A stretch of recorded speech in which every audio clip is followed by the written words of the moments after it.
Video like जरूर कर लीजिए और ऐसे वीडियो लगातार फ्री में पाने के लिए चैनल को तुरंत सब्सक्राइब कर लीजिए और बेल आइकन को जरूर टैप कर लीजिए ताकि आगे भी सारे वीडियो आपको मिलते रहे। यूट्यूब में फॉलो करते हैं तो प्लीज ये वाला फ्री टेलीग्राम चैनल जरूर ज्वाइन कर लीजिएगा, सारे नोटिफिकेशन सारे अपडेट यहीं पे आते हैं, ध्यान रखिए। Welcome to study for civil services backup channel. मेरा नाम सुमेधा ग्रेडी है और पॉलिटी के सेशन में हम डिस्कस कर रहे थे इंडियन काउंसिल एक्ट 1861 का इंडियन काउंसिल एक्ट। ठीक है, हमने क्या देखा था कि इसमें थोड़े सिग्निफिकेंट चेंजेस जो है किए गए थे। किसके? गवर्नर जनरल की जो काउंसिल थी उसके अंडर। ठीक है, पहले क्या थे, केवल 4 मेंबर होते थे गवर्नर जनरल की काउंसिल में, लेकिन 5वां मेंबर ऐड किया गया था। ठीक है, अब ये 5 मेंबर कहाँ कहाँ से थे?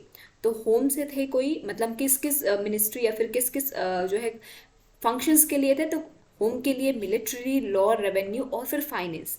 फिर हम देखते हैं आगे कि 6ठा मेंबर भी पब्लिक वर्क के लिए जो है ऐड किया जाता है। कब? 6th member for the public work was added in 1874। 1874 में 6ठे मेंबर का भी जो है एडिशन होता है आपका गवर्नर जनरल की काउंसिल में। ठीक है, अब क्या हुआ कि धीरे धीरे क्या करके जो है ये मेंबर्स इसके कहाँ बढ़ गए, 6 से 12 हो गए, एडिशनल मेंबर्स हो गए, जिसमें जो है आधा से ज़्यादा क्या थे आपके नॉन ऑफिशियल थे, जो कि ब्रिटिश और इंडियन दोनों जो है इसमें इंक्लूडेड थे। क्योंकि क्या था, इंडियन काउंसिल एक्ट 1861 के तहत क्या हो गया था कि भारतीय भी जो है गवर्नर जनरल की काउंसिल या कोई ऐसे पद में जो कि नॉन गवर्नमेंटल पोजिशन है, ठीक है, नॉन सरकारी या फिर जो है गैर सरकारी पोजीशन के लिए इंडियंस को भी जो है सर्विसेज में रखा जाता था।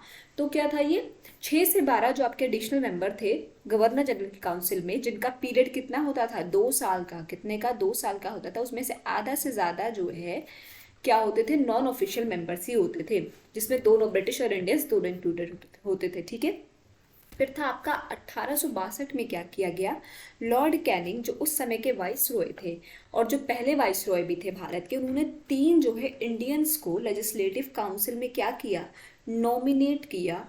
और ये तीनों बहुत इंपॉर्टेंट हैं एग्जाम पॉइंट ऑफ व्यू से। कौन थे? राजा बनारस के राजा, पटियाला के महाराजा और सर दिनकर राव। इन तीनों को क्या किया, 1862 में लॉर्ड कैनिंग जो उस समय के वाइस रॉय थे, उन्होंने लेजिस्लेटिव काउंसिल में क्या किया, नॉमिनेट किया। ठीक है, 3 भारतीयों को।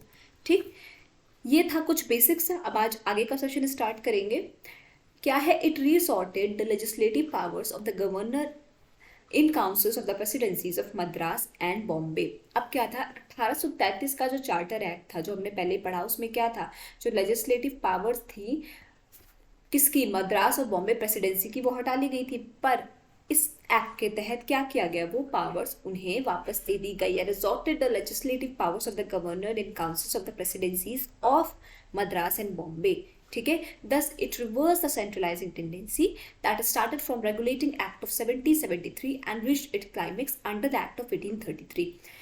तो क्या किया इस एक्ट ने, इस एक्ट ने जो पूरी एक तरीके से सेंट्रलाइजिंग टेंडेंसी थी, जो है जो पूरा एक तरीके से ऑफिस का ऑफिशियल कार्यभार, एडमिनिस्ट्रेटिव कार्यभार जो चल रहा था, रेगुलेटिंग एक्ट 1773 से लेके 1833 तक जो चला था, उसको क्या किया, पूरी तरीके से उलट ही दिया था। ठीक है, this policy of legislative devolution resulted in the grant of almost complete internal autonomy to the provinces in 1937।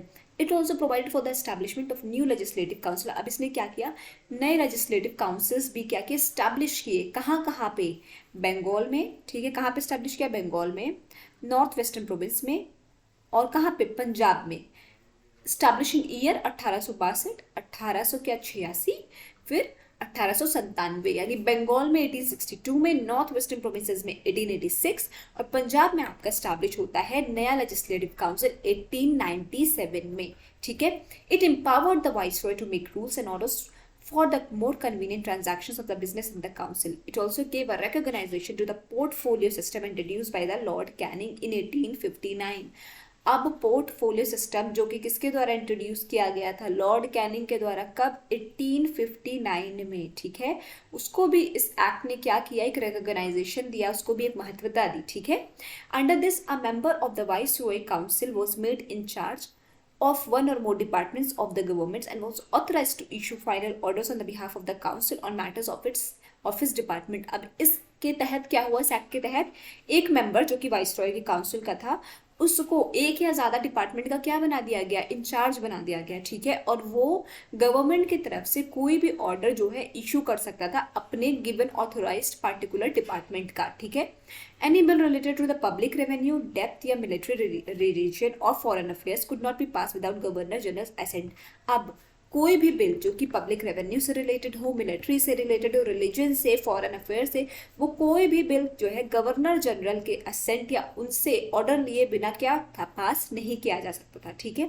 It empower the viceroy और governor general to issue ordinance. अब ये भी बहुत महत्वपूर्ण लाइन है और यही इस एक्ट का one of the major important line भी है कि यहाँ पे वाइस रॉय या गवर्नर जनरल को क्या हुआ, ऑर्डिनेंस इशू करने का पावर मिल गया, ठीक है, without the concurrence of the legislative council during an emergency, ठीक है। इमरजेंसी में क्या थे, वो ऑर्डिनेंस पास कर सकते थे बिना लेजिस्लेटिव काउंसिल के जो है उनसे एडवाइस लिए हुए या उनके इंटरफेरेंस के। The power of ordinance given to the governor general give him absolute power, ठीक है। The secretary of state for India and Britain could also dissolve any act by the governor general council. अब जो secretary of state थे India के, कहाँ पे, Britain में, वो भी कोई भी एक्ट जो है जो पास किया गया गवर्नर जनरल काउंसिल्स का के द्वारा, वो क्या कर सकते थे, वो डिसॉल्व कर सकते थे, उसको खत्म कर सकते थे। ये पावर उनको दी गई थी, ठीक है। तो इस जो पर्टिकुलर एक्ट है इसमें कुछ कुछ जो बहुत इंपॉर्टेंट लाइन्स हैं वो कौन कौन सी हैं कि गवर्नर जनरल काउंसिल में आपके मेंबर्स ऐड हुए, ठीक है, पाँच से हुए, फिर 6 हुए, 6 से फिर क्या हुए 12। इन सारे मेंबर्स का कार्यकाल कितने टाइम का होता था, 2 साल का। अच्छा, नॉन ऑफिशियल मेंबर्स जो थे वो भारतीय भी हो सकते थे, ठीक है। 3 इंडियन मेंबर्स को लेजिस्लेटिव काउंसिल में वाइस रॉय, जो कि उस समय के वाइस रॉय थे लॉर्ड कैनिंग ने, वो उन्होंने नॉमिनेट किया। वो 3 लोग कौन कौन से थे, 3 Indians, Raja of Banaras, Maharaja of Patiala और सर दिनकर राव, ठीक है। फिर आ जाते हैं, इसने क्या किया, जो चार्टर एक्ट 1833 के द्वारा जो है जो लेजिस्लेटिव पावर्स हटा दी गई थी प्रेसिडेंसीज ऑफ मद्रास और बॉम्बे की, उसने वापस कर दी। और साथ ही साथ इसने नई लेजिस्लेटिव काउंसिल्स का एस्टैब्लिशमेंट किया। कहाँ कहाँ पे, बंगाल में 1862 में, नॉर्थ वेस्टर्न प्रोविंस 1886 और पंजाब में 1897 में, ठीक है। इसने जो है जो पोर्टफोलियो सिस्टम इंट्रोड्यूस कराया गया था लॉर्ड कैनिंग के द्वारा 1859 में, ठीक है, 1859 में, उसको क्या किया, उसको रिकग्नाइजेशन दी, ठीक है। और एक जो बहुत मेजर इंपॉर्टेंट इसमें जो पॉइंट है कि वाइस रॉय या गवर्नर जनरल को ऑर्डिनेंस इशू करने का पावर मिल गया, ठीक। ये था आपका इंडियन काउंसिल एक्ट 1861 पूरा डिटेल में, ठीक है। आई होप आपको समझ में आया होगा। कोई भी डाउट हो तो प्लीज़ कमेंट सेक्शन में कमेंट करके ज़रूर बताइएगा। और अभी तक अगर आपने चैनल को लाइक शेयर सब्सक्राइब नहीं किया है तो प्लीज़ कीजिए, बेल बटन को प्रेस करना ना भूलिए। Thank you so much for watching.